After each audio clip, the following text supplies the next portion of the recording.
السلام علیکم ورحمۃ اللہ وبرکاتہ۔ میں ہوں حکیم حافظ بلال احمد۔ اللہ تعالیٰ سے دعا ہے کہ اللہ تعالیٰ آپ کو اور آپ کے اہل خانہ کو، دوست احباب کو، رشتہ داروں کو اپنے حفظ و امان میں رکھے، صحت و تندرستی دے اور ہر قسم کی چھوٹی بڑی مرض سے محفوظ رکھے، ہر قسم کے شر سے بچائے۔ دوستو، صفوف مراد کے نام سے ہم نے پہلے ایک نسخہ حکیم شفیق رحمۃ اللہ علیہ کا آپ سے شیئر کیا ہے، وہ مردوں کے لیے تھا، اور مقوی رحم کے نام سے یہ دوسری ویڈیو ہم بنا رہے ہیں۔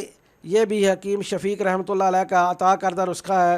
انہوں نے ہمیں حکماً کہا تھا کہ یہ نسخہ بھی بنا کے رکھیں، صفوف مراد مردوں کو دیں اور مقوی رحم یہ عورتوں کے لیے بنا کے رکھیں۔ وہ بھی ساری زندگی یہ نسخہ بناتے رہیں اور اپنے مریضوں کو کھلاتے رہیں۔ ہم بھی اس نسخے کو بنا رہے ہیں اور مریضوں کو کھلا رہے ہیں۔ الحمدللہ اس سے بہت سارے گھروں میں رونق آئی ہے۔ جو سالہ سال سے اولاد کی نعمت سے محروم تھے، اللہ تبارک و تعالیٰ نے اس نسخے کی برکت سے اور شفیق صاحب رحمۃ اللہ علیہ کی محبت کی وجہ سے اللہ نے اولاد کی نعمت سے نوازا ہے۔ یہ نسخہ بنائیں اور خود بھی استعمال کریں اور دوسروں کے ساتھ بھی شیئر کریں۔ اس نسخے کے استعمال سے پہلے میں آپ کو پرہیز بتاتا ہوں۔ اس نسخے کے ساتھ جو آپ نے پرہیز کرنا ہے، آپ نے گرم چیزیں بالکل نہیں کھانی۔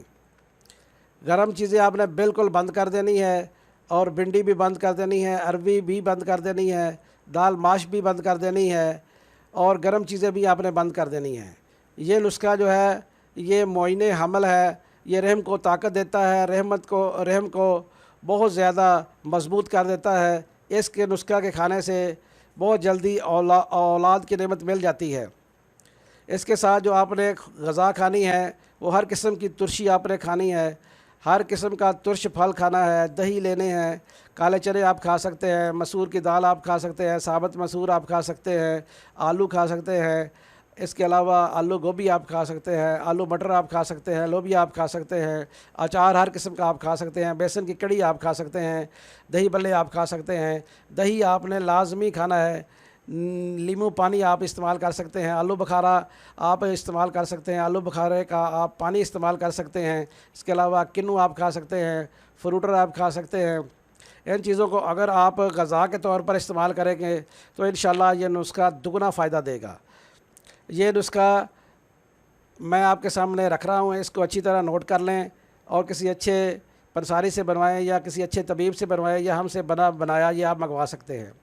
اس میں مازو آپ نے لینا ہے 50 گرام، مئی آپ نے لینی ہے 50 گرام، گل انار، ایسے انار کے پھول لینے ہیں جو ترش انار ہو، وہ بھی آپ نے 50 گرام لینی ہے۔ تخم بانگ کے بیج آپ نے بھی 50 گرام لینے ہیں۔ ناگ کیسر یہ بھی آپ نے 50 گرام لینا ہے۔ سپاری جو ہے یہ آپ نے دکھنی لینی ہے، یہ آپ نے 100 گرام لینی ہے۔ جڑ انجبار جو ہے وہ آپ نے 150 گرام لینی ہے۔ ان سب چیزوں کو اچھی طرح کوٹ چھان لیں اور صفو بنا لیں، اور 1000 ملی گرام کا کیپسول بھر لیں۔ صبح دوپہر شام پکی لسی یا دہی کی لسی سے یا لیمو کی سکنجبین سے آپ استعمال کریں، یا ہلکی پتی والی چائے سے آپ استعمال کر سکتے ہیں۔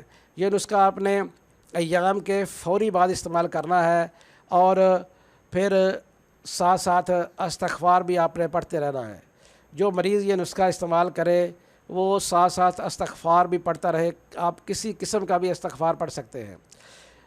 اس نسخے کو ضرور استعمال کریں، اور مجھے اور میرے اساتذہ کو اور شفیق صاحب کو اپنی دعا میں ضرور یاد رکھیں۔ السلام علیکم ورحمۃ اللہ وبرکاتہ۔